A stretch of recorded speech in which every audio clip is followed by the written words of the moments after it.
Dando continuidade aos nossos estudos, nós estamos no discurso de Roma, agora nós estamos na parte das respostas às intervenções, nós começamos na semana passada, né?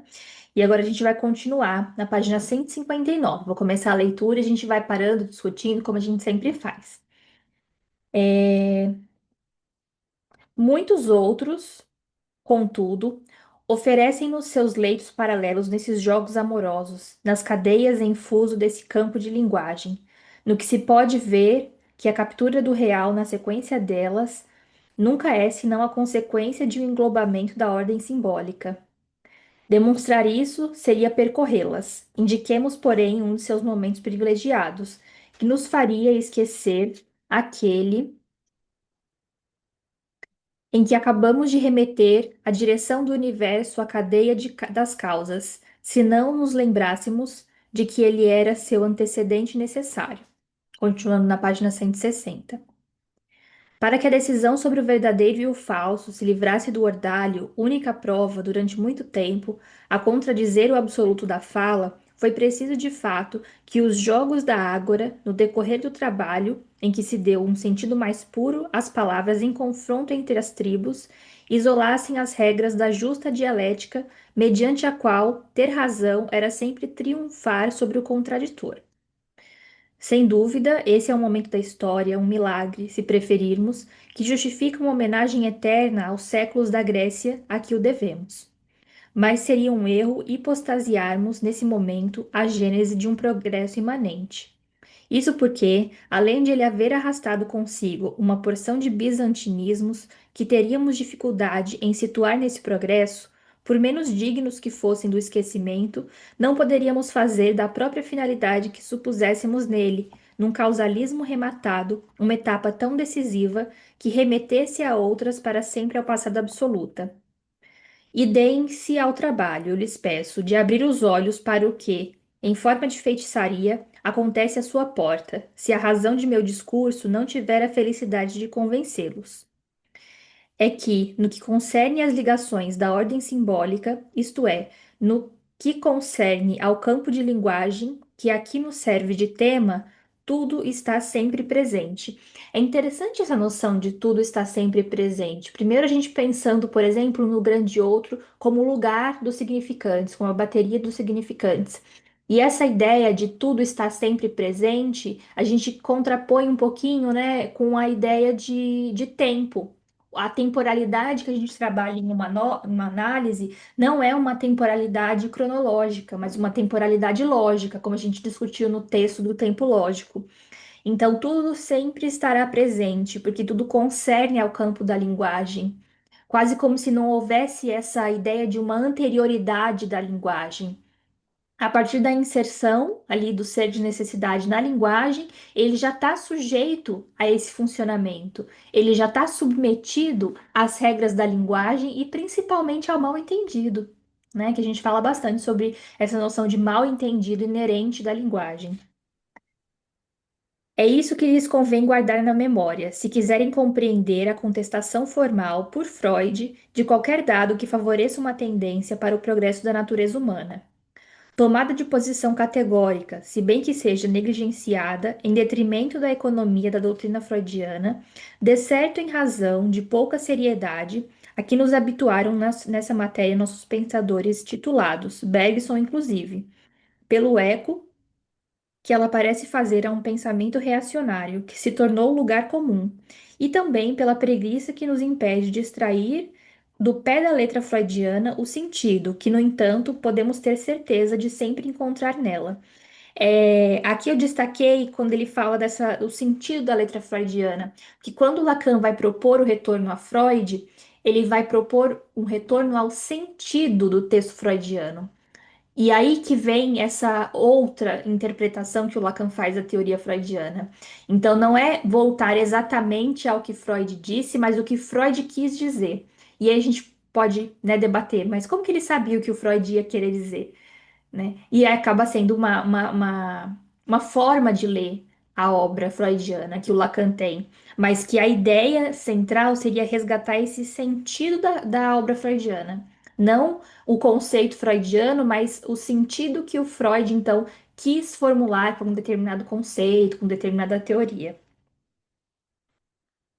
Com efeito, não podemos indagar-nos a confiar no veredito de Freud em seu apogeu, se ele não invalidou o assombro que ainda mostrava 12 anos antes, a propósito dos Homens dos Lobos, pela aptidão, tão patente nesse neurótico, para manter suas acepções sexuais e suas atitudes objetais anteriores misturadas com as novas, que havia conseguido adquirir e se, por conseguinte, se demorou mais na hipótese de um traço constitucional, nesse caso, de que comportava a via por onde o seu senso de simbólico já o encaminhava para compreendê-lo? Isso porque não foi, é claro, uma obscura Volcker Psychology, mas sim a ordem que aqui evocamos, que ele se referiu, na verdade, ao aproximar esse fenômeno neurótico desde o início do fato histórico, trazido à sua atenção por seu gosto erudito pelo Egito Antigo, da coexistência, nas diversas épocas de sua antiguidade, de teologias decorrentes de eras muito diversas daquilo que chamamos, mais ou menos apropriadamente, de consciência religiosa. Mas, sobretudo, qual é a necessidade de ir tão longe no tempo ou no espaço para compreender a relação do homem com a linguagem? E se, há algum tempo, os etnógrafos se exercitam na ideia de que poderiam encontrar seus objetos na periferia de sua própria capital, não poderíamos, nós que tivemos sobre eles, a vantagem de nosso terreno ser nossa cama e mesa, refiro-me aqui ao mobiliário analítico, pelo menos tentar recuperar o atraso que temos em relação a eles na crítica da ideia de regressão, por exemplo, quando não temos que procurar suas bases em outro lugar, senão nas formas bem dialeticamente diferenciadas com que Freud apresentou essa ideia, tão logo introduzida? Em vez disso, nossa rotina a reduz ao emprego cada vez mais grosseiro das metáforas da regressão afetiva. Então é como se, né, principalmente no discurso de Roma, menos nessa parte dessas intervenções, né, ele tivesse preocupado com isso, entender a relação do homem com a linguagem. Em alguma medida, quando a gente está, por exemplo, atendendo um caso, a gente está tentando entender a relação do homem com a linguagem, ou daquele sujeito com a linguagem daquele inconsciente. Aquele inconsciente estruturado como uma linguagem. Então, dá para a gente pensar nessa relação do homem com a linguagem, mas também pensar nas particularidades de um discurso de um determinado sujeito, que vai estar ali operando, né, entre os significantes daquele caso. Ou, por exemplo, numa psicose, de um inconsciente a céu aberto ou a descoberto como ficou traduzido na edição da Zaha. Continuando, né? Esse último parágrafo da 161. Portanto, não é uma linha do discurso, mas todas, e cada uma em seu gênero, trazendo um efeito de determinação no sentido, isto é, de razão, que vão reunir-se no outro polo do campo da linguagem, o da fala. Ele não está, além disso, no polo da palavra, pela singularidade da estrutura que apresenta numa forma contrariada. Se de fato se tratava, naquele, do concurso da materialidade pura da linguagem, com o efeito ótimo do ato de reconhecimento, vamos neste, como que divergir da intenção de reconhecimento, a mais paradoxal forma de comunicação. Se não hesitarmos em formulá-la tal como a experiência a impõe, recolheremos nela, em termos fulgurantes, a equação geral da comunicação transsubjetiva no que nos é fornecido o complemento necessário para a moderna teoria da comunicação, a qual só tem sentido ao se referir estritamente ao outro polo do nosso campo. Essa fórmula, ei-la. A ação da fala, na medida em que o sujeito entende fundar-se nela, é tal que o emissor, para comunicar sua mensagem, tem que recebê-la do receptor, e ainda por cima só consegue emiti-la sob forma invertida. Então, quando a gente pensa nessa dimensão da linguagem, uma das primeiras coisas que vem na nossa cabeça é a questão da comunicação. A gente poder passar uma mensagem. Então, ele coloca aqui o emissor, aquele que está falando, né, está transmitindo a mensagem para um determinado receptor. E aí ele vai colocar essa noção que aí a gente vai trabalhar na questão discursiva com essa imagem de forma invertida. Às vezes a gente faz isso numa intervenção, por exemplo, né? Uma intervenção em que aquela mensagem vinda do analisante chegue a nós num lugar de sujeito suposto saber e a partir de uma interpretação, por exemplo, seja devolvida ali para o paciente, para o analisante. Então, não é devolvida no sentido de eu compreendi, recebi e compreendi sua mensagem, mas uma noção de não compreendi. Você pode me falar mais sobre? Você pode falar mais sobre isso que eu não entendi? Por exemplo, eu tenho depressão. E o que que é essa depressão? Apesar da gente saber o que que o DSM fala sobre o que é depressão, né? Então, entender a partir da perspectiva daquele emissor, então esse receptor trazer de uma forma invertida. Não sei o que é, né? Não entendi a mensagem. Você pode explicar? Por contatá-la nos ângulos opostos das intenções mais divergentes na relação de reconhecimento, aquela que se empreende perante a transcendência e perante os homens, confiando na palavra dada, e aquela que faz pouco de qualquer mediação pelo outro, para se afirmar unicamente em seu sentimento. Nós a vemos confirmada nos dois casos, em sua sequência formal. No primeiro, ela aparece vivamente no És minha mulher ou no És meu senhor, com que o sujeito dá mostras de não poder empenhar na primeira pessoa seu preito de fidelidade e servidão no casamento ou na disciplina, sem investir o outro como tal da fala em que ele se funda, pelo menos durante o tempo necessário a este para repudiar sua promessa. No que se vê, de maneira exemplar, que a fala não está em nenhum dos sujeitos, mas no juramento que os funda, por mais levianamente que cada um venha nele a jurar a sua fidelidade. O segundo caso é o da recusa da fala, que, embora defina as principais formas de paranoia, nem por isso deixa de apresentar uma estrutura dialética, da qual a clínica clássica, pela escolha do termo interpretação para designar seu fenômeno elementar, já mostrava o pressentimento. É da mensagem não formulada que constitui o inconsciente do sujeito, isto é, do eu o amo, que Freud genialmente decifrou nela, que é preciso partir para obter com ele, em sua ordem, as formas de delírio em que essa mensagem se refrata em cada caso. Sabemos que foi pela negação sucessiva dos três termos da mensagem que Freud fez dela uma dedução que impõe uma aproximação com os jogos da sofística. Cabe a nós encontrar aí o caminho de uma dialética mais rigorosa, mas constatamos desde já que a fórmula que fornecemos da comunicação transsubjetiva não se revela menos brilhante ao ser usada para esse fim. Ela nos conduzirá tão somente a reconhecer os efeitos da dissociação entre o imaginário e o simbólico, com a inversão simbólica pelo fato de o tu ser excluído, acarretando a subversão do ser do sujeito, e com a forma de recebimento da mensagem pelo outro, degradando-se numa reversão imaginária do eu. Aqui tem uma questão interessante que é nessa dialética que a gente vai trazer, né? Um pouco antes ele fala do és minha mulher, tu és minha mulher, ou tu és o meu senhor.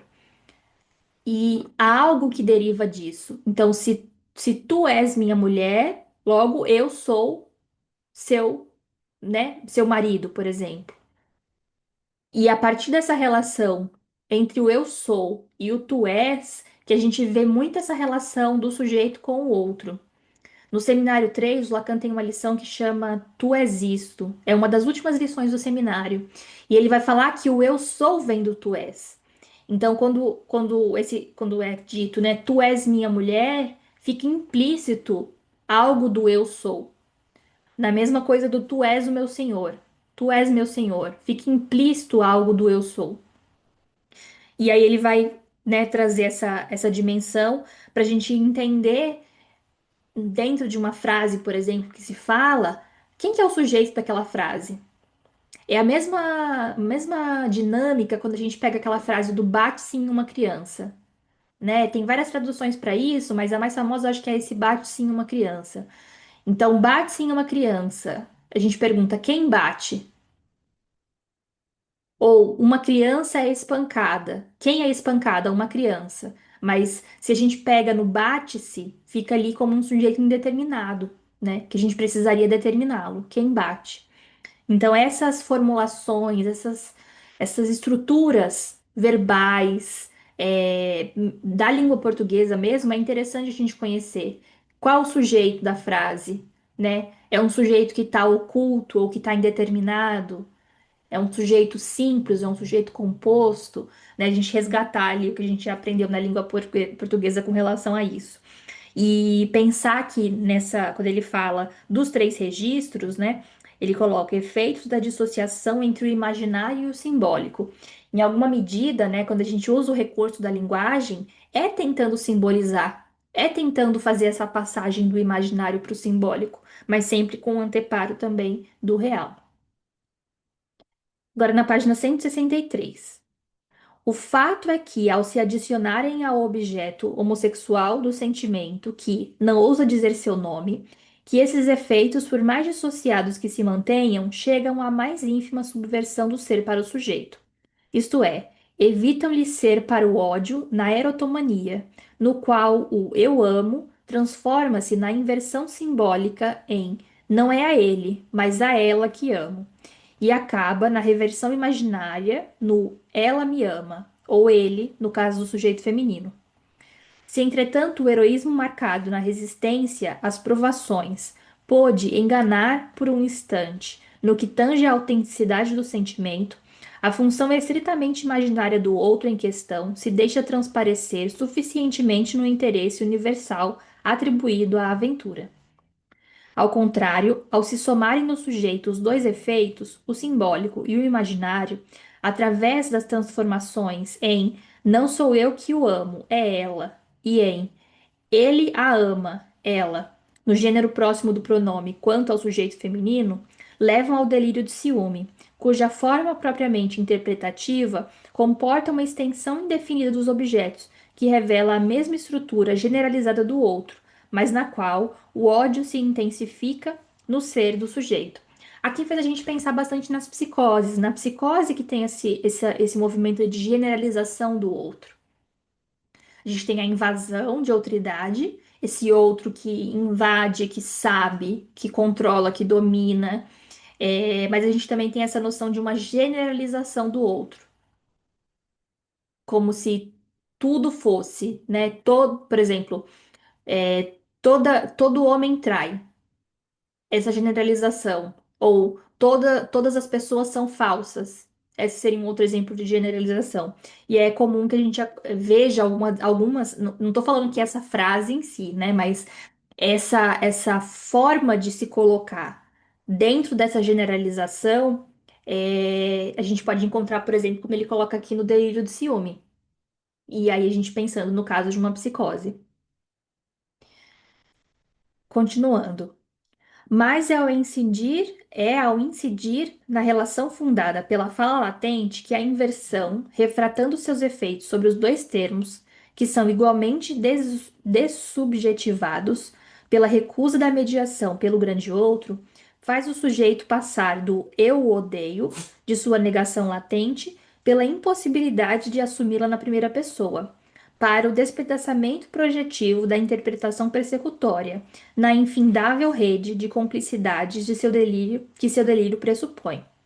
Enquanto sua história se desagrega na regressão propriamente imaginária do estatuto espaço-temporal, cuja fenomenologia destacamos em nossa tese, como sendo propriamente paranoica.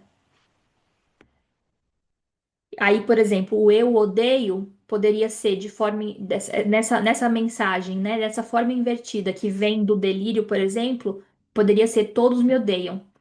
Então a gente tem a generalização do todos e esse ódio voltado, né, para essa estrutura propriamente paranoica, como ele coloca aqui. Eu sou odiado por todos. Se algum de vocês, a essa altura, já deixaram nascer em seus lábios o não entre aqui ninguém que não seja dialético, sugerido por meu discurso, que também reconheçam nele a sua medida. Porque a análise dialética que acabamos de tentar do desdobramento das estruturas delirantes, não apenas Freud encontrou para ela um atalho, como também lhe deixou o eixo com que traçar seu caminho quase no nível das formas gramaticais, sem parecer embaraçado por ter sido essa uma dedução demasiadamente verbal. Aqui, quando ele fala de dialética, a nossa experiência de análise é uma experiência de ordem dialética. Mas, por exemplo, quando a gente pensa no discurso de uma psicose, às vezes a gente vai falar na análise daquele caso, na construção do caso, algo do sentido de talvez seja um discurso não dialetizável ou pouco dialetizável. É aquele em que o analista ele não consegue estabelecer esse movimento dialético com o analisante no caso com o paciente, pensando no caso de uma psicose, aquilo que não se interage sobre, né, é posto, por exemplo, como uma verdade não dialetizável. Então, essa noção não dialética, às vezes é o que a gente encontra dentro das psicoses. É claro que não, às vezes não no absoluto da psicose, né, no discurso inteiro, mas às vezes em fragmentos desse discurso, ou em estruturas delirantes, ou no cerne do delírio, ou de um fenômeno mesmo alucinatório, alguma coisa nesse sentido. Agora, na 164. O fato, portanto, de vocês serem experientes nas artes da dialética não exige que sejam pensadores, o que lhes será facilmente compreensível se vocês estiverem se desimbecilizando apenas o suficiente da ingenuidade para não mais acreditar que o pensamento está pressuposto na fala. Isso porque, além de a fala estar muito habituada ao vazio do pensamento, a opinião que recebemos dos pensadores é justamente que, pelo uso que o homem costuma fazer dela, a fala, se é que existe alguma coisa a pensar a seu respeito, lhe foi mesmo dada para esconder o seu pensamento. Que mais vale, com efeito, na vida do dia a dia? Esconder isso, nem que seja ao preço de algum artifício. É algo que admitiremos sem dificuldade ao saber dos borborigmos que habitualmente se revestem do pomposo nome de pensamento. A quem melhor que um analista pode dizer ter pago o preço disso? A opinião dos pensadores, contudo, não é muito levada a sério, nem mesmo por nós, o que só faz dar razão a eles, assim como a posição que sustentamos atualmente e que recebe o reforço de ser praticamente a de todo mundo. E aí a gente pensar um pouquinho, né, nessa noção entre pensamento e fala. Isso acontece muito, acho, que em toda análise, né, mas acho que principalmente na análise de discursos de uma neurose obsessiva. Então, o paciente ele pensa obsessivamente, às vezes, sobre uma questão. E o que ele vai levar para a gente já é um recorte desses pensamentos por meio da fala.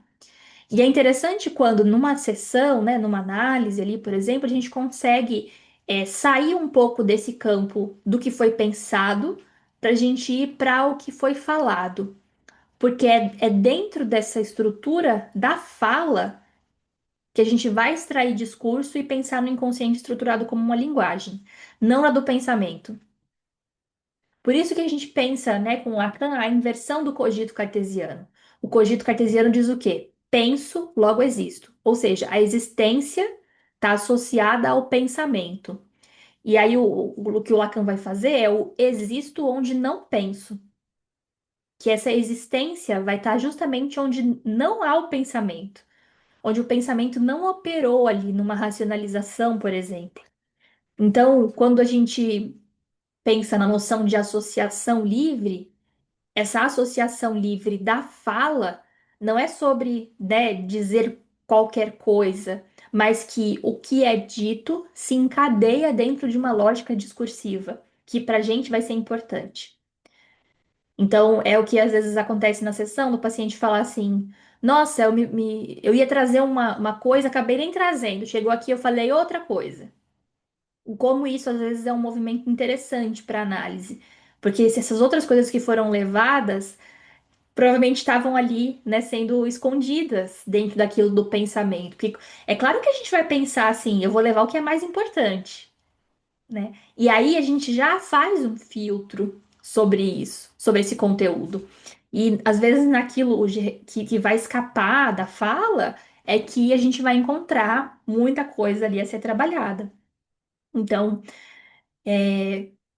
estimular um pouco esse movimento que vai para além do pensamento, esse pensamento organizado, metódico, mas que vai passar pelo campo da fala. Quando ele colocou, né, esconder isso. E a gente não necessariamente está escondendo propositalmente, mas esse movimento de esconder ali, meio inconsciente mesmo, né? O consciente operando, por exemplo, pelas vias de recalque, né, na neurose. Lorena, como que é pra ti Diga, esse analisando que ele não pensa nem antes e nem na sessão? não pensa nem. Não tem como não pensar, né? No sentido, assim, de trazer mesmo o conteúdo, né? Porque é algo que eu passo na clínica, de às vezes o analisando ele não, né, não vim com nada pronto, que às vezes a Uhum, gente, né, dá continuidade muito disso do que ele traz e vai dialetizando, né? Então tem alguns analisandos que eles não trazem nada. E na sessão eu percebo que mesmo perguntando, né, para ver se se distrai ali um discurso, não tem um trabalho ali também, né? Então a minha pergunta é até que medida assim a gente vai quando a pessoa não quer trabalhar? Porque eu não sei se não quer ou se não consegue, eu não sei se eu consegui me fazer entender. uhum. Mas como que fica o manejo com esses pacientes? Agora eu entendi. Não, e a gente tem que pensar em várias coisas. É uma pergunta muito boa que faz a gente pensar em várias coisas. Acho que a primeira é num sentido de esse caso chegou, ele está em entrevistas preliminares? Se ele está em entrevistas preliminares, então a gente vai ter um trabalho ali ainda, em alguma medida, de ensinar a fazer a análise. O que que seria esse ensinar a fazer? É poder falar da associação livre. Então, que você traga, né, aquilo que vier à cabeça, mesmo que lhe pareça uma besteira, uma grande besteira, tem um pouco disso, né? Mas tem pessoas que vão ter uma dificuldade de fazer isso tão livremente. Agora, uma coisa que a gente vai precisar entender é: esse caso tem uma queixa? Uma coisa é o motivo que leva a pessoa a procurar uma análise. O motivo pode ser, por exemplo, meu psiquiatra me encaminhou. Meu marido falou que eu preciso. Minha amiga me indicou porque achou que era importante para mim. Agora, a queixa é algo tem mais relação com uma questão central do caso. Uma queixa com relação a relacionamentos, uma queixa com relação a ser algo, querer ser alguma coisa e não conseguir. Tem uma questão central ali. Quando o caso não tem uma queixa, não é só esse elemento, tá, gente? Mas assim, por exemplo, psicoses são casos que, em geral, não têm uma queixa. Elas passam muito por um nível de relato. Tô falando que relato é psicose? Não. Mas tô alertando para se o discurso ele vem muito esvaziado de queixa, uma das coisas que a gente tem que pensar é: será que se trata de uma psicose? Porque a gente vai manejar de um jeito. Sendo uma neurose, aí a gente tem que entender isso que você colocou. Será que é uma dificuldade de elaboração, né? Ou a pessoa realmente não quer fazer análise? Se ela não quer, que ela vai investir o dinheirinho suado dela em uma coisa que ela queira. A gente não consegue forçar o outro a entrar em análise. A gente consegue convidá-lo. Então a gente consegue falar sobre como que é essa análise, o que que vocês estão ali para fazer e entender se é isso que a pessoa quer. Sendo isso que ela quer, né, ela estando, né, motivada a estar ali, querendo estar ali, a gente poder pensar. Então, será que é uma dificuldade dela em poder falar? E aí a gente vai pensar em alguns ganchos, talvez, para ir puxando. Mas sempre pensando que o ideal seria estar em associação livre. Então, assim, eu não pensei em nada para trazer hoje. Então, vamos ver o que que aparece aqui. Ah, mas, né, não tô pensando em nada, né? Não elaborei nada para trazer. E agora que tá na sessão, você pergunta, faz uma pergunta de então, sobre o que que vamos falar? Ah, não sei. Aí você pode insistir mais um pouquinho. Então, sobre o que que você tá pensando? Ah, não tô pensando em nada. Aí realmente fica difícil esse trabalho, porque não tá tendo uma dialética mesmo ali. Ah, se você não tá pensando em nada, mas então e falar sem pensar? Me fala alguma coisa que você não falou aqui ainda. A gente tem que ir tentando por esses recursos. Agora, se vai percebendo que isso não tem a ver só com não conseguir elaborar, porque a partir do momento que a gente vai dando umas possibilidades assim, às vezes a pessoa engancha ali e vai, né? Uma vez eu perguntei isso de o que que você está pensando? E aí a pessoa falou uma coisa específica. E aí eu perguntei, por que que você está pensando nisso? E aí ela falou, porque eu tô ouvindo a música lá de fora da sala de espera.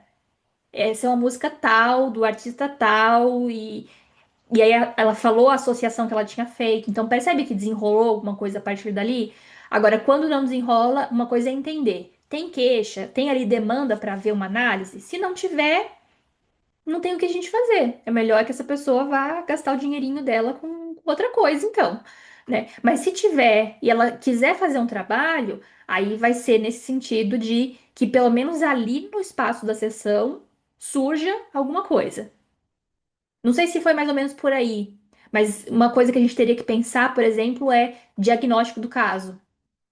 Se a gente está dentro de uma neurose, se tem queixa, se tem de uma psicose, que aí teria mais essa outra característica de um relato. Se entender também se há uma demanda de análise ali ou se não há. Então, se não há, como que a gente vai estabelecer que há uma análise? Porque há analista, mas não há analisante, né? Há uma pessoa que não leva questões, que não leva angústias, que não leva felicidades, que seja para falar de coisa boa, então. Tem gente que fala, ah, mas não aconteceu nada de ruim, tipo, não tem nada me incomodando. E o que aconteceu de bom, então? Né? É um caminho ir por esse oposto. Foram algumas coisas que me vieram passando, assim, quando você perguntou. Mas me diga aí, se é por aí, mais ou menos, essa Ah, achei dificuldade. muito bom, Lorena, principalmente quando você traz de ens- é, ensinar a fazer análise. Foi algum termo assim que você trouxe, né? Bem no Uhum. comecinho da sua fala, né? Do quanto que é isso. Tem uma paciente específica que ela vem, né, de outras terapias, mas não é da psicanálise, né? Então eu não sei se às vezes é um costume com uma outra abordagem também. Então tem muito disso, né, de apresentar o que é psicanálise, não no sentido de termos mesmo, né, mas ensinar Isso, que isso. se trabalha falando, né, na análise. Uhum. Precisa dessa fala, né? Achei Isso. Não interessante. precisa É muito nem, bom. não é nem uma grande explicação, nem nada, mas é mais ou menos assim, de nossas sessões são assim. A gente vai conversar sobre alguma coisa, você vai falar sobre alguma coisa, você vai trazer algum tema, alguma questão, né? Porque, por exemplo, se é alguém que está habituado a vir de uma abordagem que vai muito pergunta e resposta, essa pessoa vai ficar esperando que você pergunte. Então, não tem problema, né? A gente poder falar da associação livre, do Tem gente que, naturalmente, quando chega na análise, já começa a falar, a gente nem precisa falar como que é a análise, né? Mas, em alguns casos, talvez é importante sinalizar de aqui funciona assim.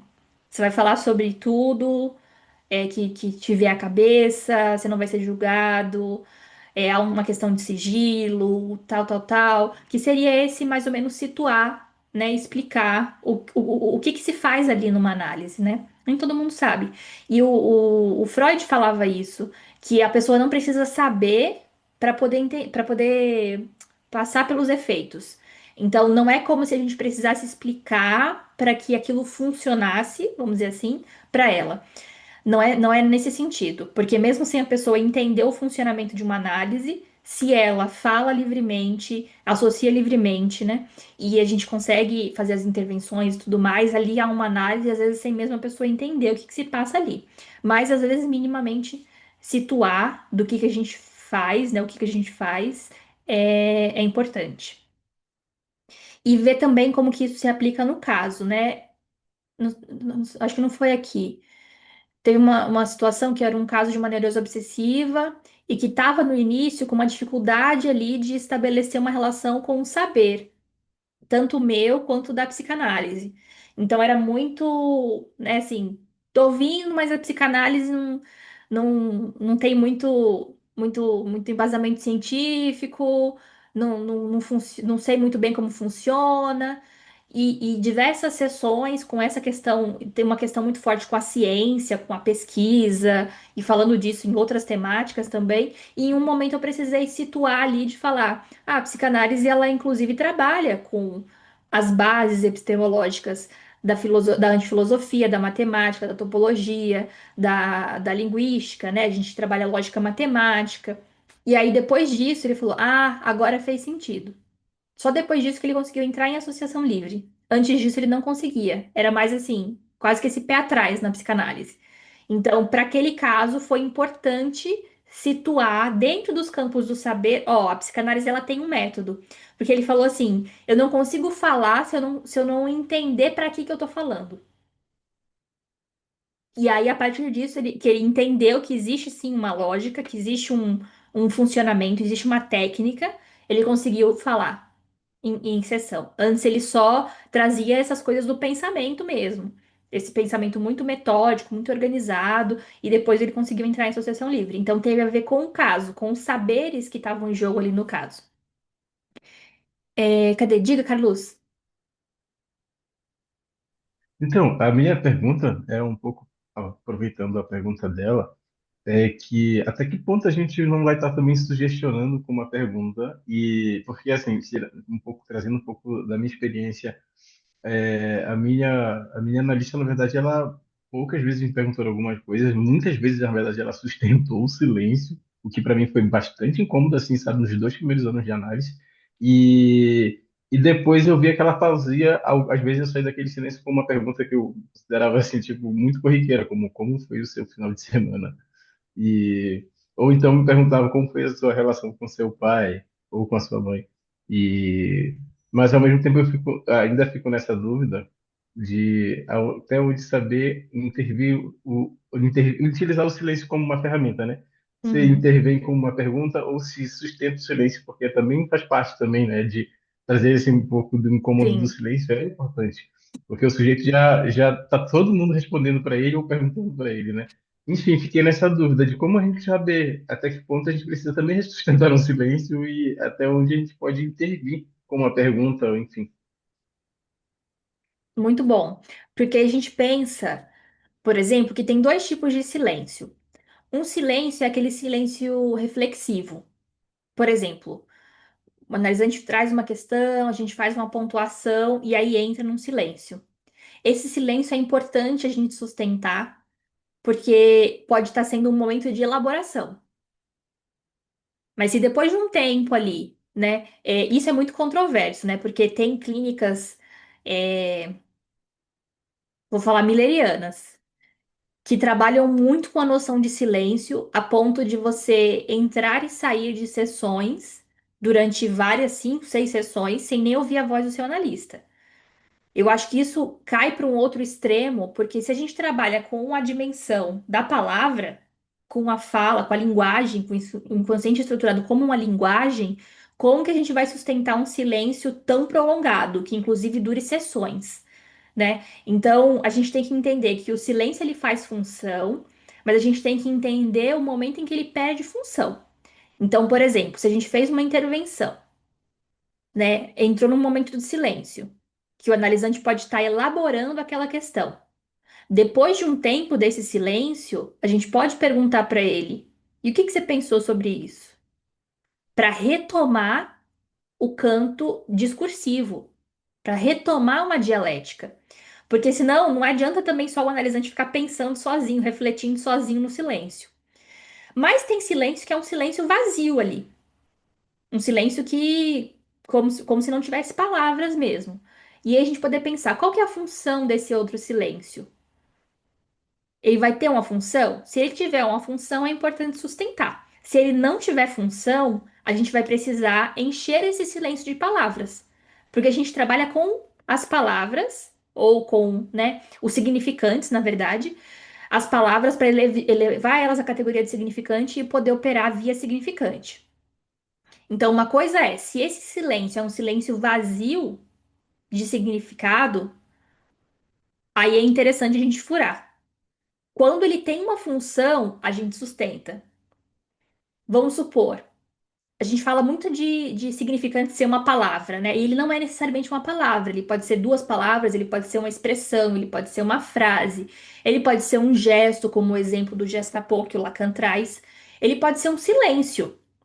Agora, quando que a gente entende o silêncio enquanto um significante? Quando ele vem de uma repetição. E para ser significante, ele tem que estar articulado a um outro significante. Então, vamos supor, toda vez que você vai falar sobre o seu pai, você fica em silêncio. Então, a gente tem pai como um significante, silêncio como outro significante. E ali é advindo um sujeito. Nessa situação, a gente está operando nele enquanto significante. Está pensando no silêncio enquanto significante. Então, talvez seja interessante sustentar e depois demarcar, por exemplo, essa repetição. Aí já vem de uma interpretação do analista, diferente do que seria uma sugestão, né? Essa interpretação poderia passar por um. Toda vez que você fala do seu pai, você fica em silêncio. Por quê? Então a gente está usando o significante pai, significante silêncio e fazendo uma intervenção, quebrando, vamos dizer assim, né? Quebrando esse silêncio, mas fazendo uma intervenção no significante. O que que não dá para a gente encher esse silêncio de qualquer palavra? Tipo isso, de ah, mas e como foi sua semana? Como se fosse para preencher assunto? Não, tem que ter a ver com o significante do caso. Com alguma coisa que já estava sendo dita, com alguma coisa que está sendo trabalhada, como você falou, alguma coisa da relação do pai, né? Então é a gente poder entender se é um silêncio que se sustenta a partir desses parâmetros que eu fui falando, quando a gente sustenta quando tem, quando é um significante, quando tem uma significação, quando ele é um silêncio reflexivo.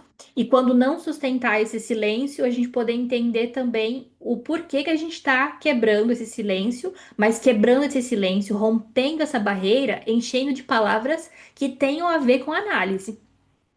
Então não seria qualquer pergunta ou qualquer coisa que a gente iria dizer, mas seria algo relativo àquele inconsciente estruturado como uma linguagem. E aí entra nesse ponto que você colocou também, mas eu não vou estar sugestionando o paciente a falar sobre um determinado assunto, por exemplo. E aí a gente vai para aquilo do significante, né? Dentro da linha também de alguns lacanianos, mas principalmente millerianos, eles defendem que o analista ele não pode colocar seus significantes na condução de um caso, por exemplo. Mas se a gente for ver, o significante ele não é do analista e ele não é do analisante, ele é do inconsciente. E o inconsciente ele é um produto da análise.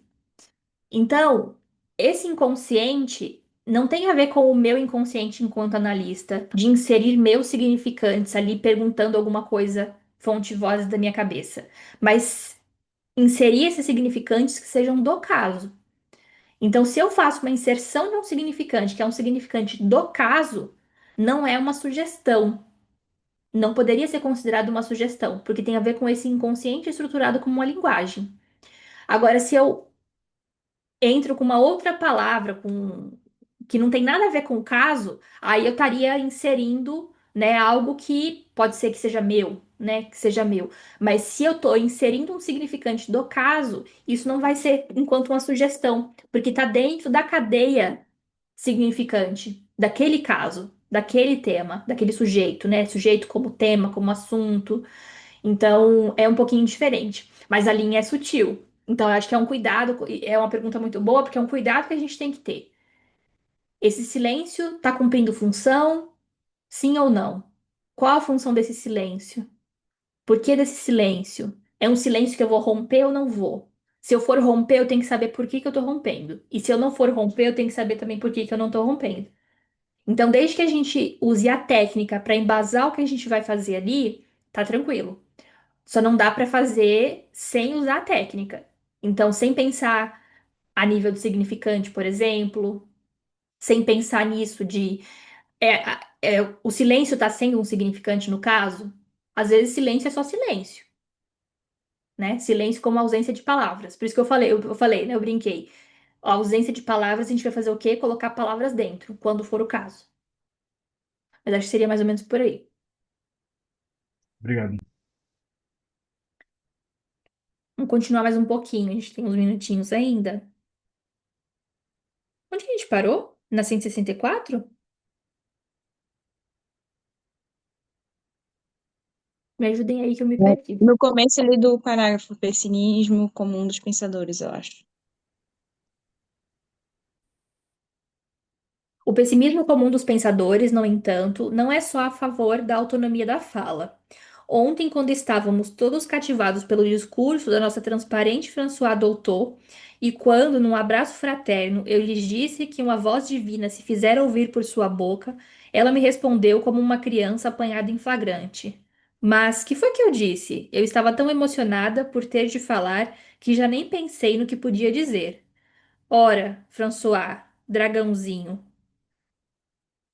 E aí tem a explicação, né? Esse dragãozinho costuma se aplicar às crianças ou mulheres vivas e turbulentas. E por que não dizê-lo no diminutivo, senão por tratar-se do lagarto de Apolo?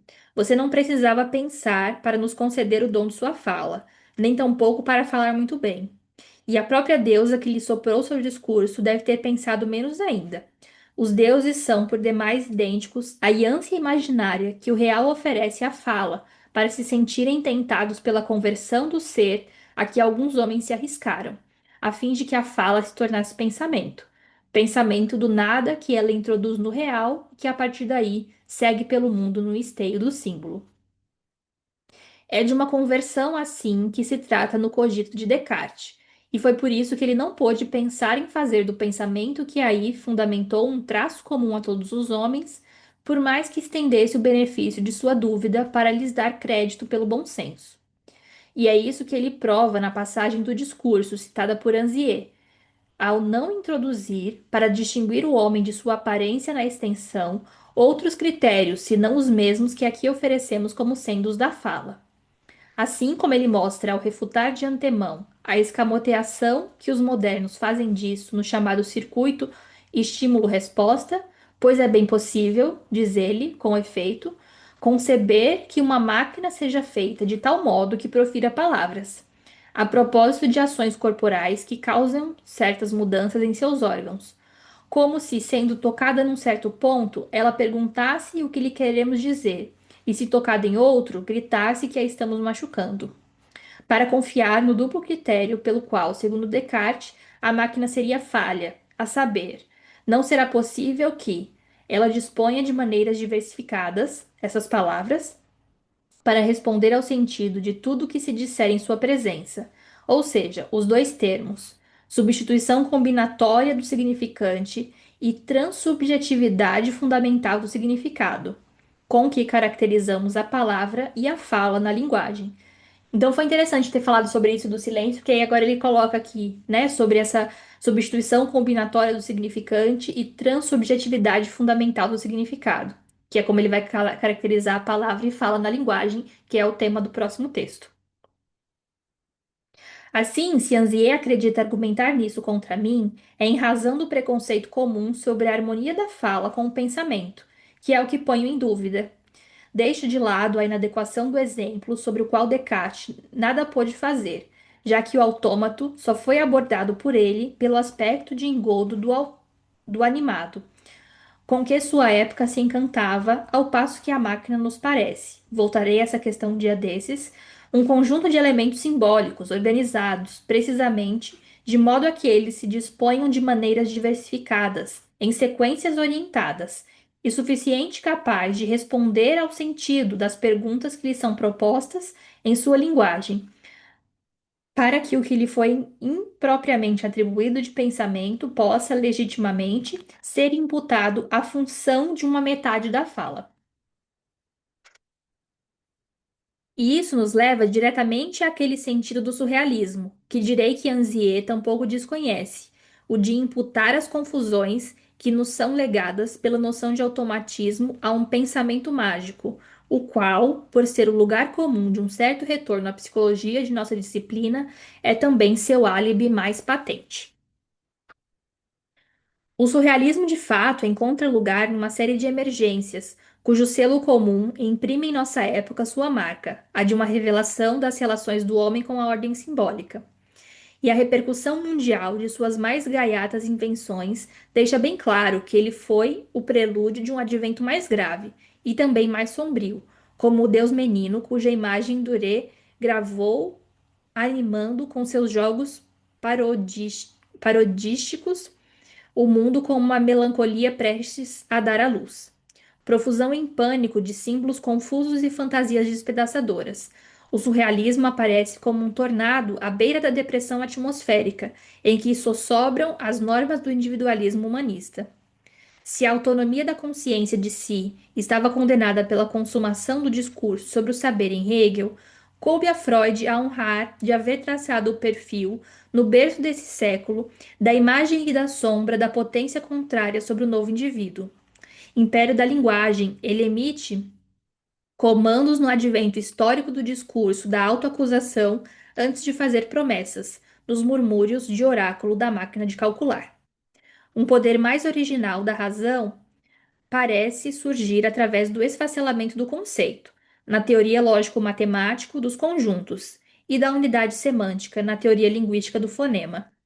À luz disso, todo o movimento fenomenológico ou existencialista afigura-se a compensação exasperada de uma filosofia que já não tem certeza de ser senhora de seus motivos, e que não convém confundir, apesar de essas se demarcarem nela com as interrogações que o Wittgenstein ou de Heidegger trazem sobre as relações do ser com a linguagem, tão pensativas por nela se saberem incluídas, tão lentas demais para encontrar nela o tempo. Assim, se é no poder que atribuo à linguagem que ansiei que é encontrar o sentido das minhas afirmações, que renuncie a me ataviar com apadrinhamentos românticos, sem renegar minhas amizades surrealistas, nem desaprovar o estilo Alamará de seus discursos, é mais sobre a intersecção do senhor de Tocqueville que eu colocaria o meu. Pelo menos por eu indicar que a linguagem, ao se libertar das humanas mediações que a mascaravam até hoje, mostra um poder perante o qual as pretensões destas ao absoluto no estilo antigo regime hão de parecer atenuações derrisórias. Embora essas declarações pareçam atrevidas, ao menos atestam que não tomo a contradição formulada contra mim por uma imperfeição, na resposta que posso esperar.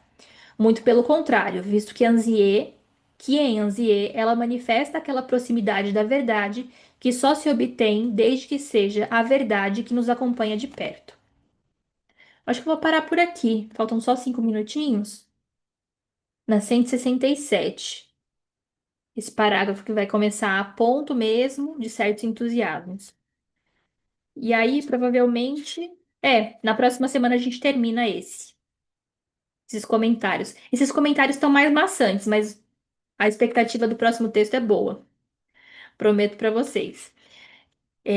O texto em si do discurso de Roma foi mais bacana do que esses comentários em si. Aqui ele foi muito mais, é um texto muito mais denso, assim, mais difícil de ser trabalhado, de fazer interlocuções, mas o próximo texto vai ser bem melhor. Então é isso, pessoal. A gente continua na semana que vem. Obrigada a todos. Tchau.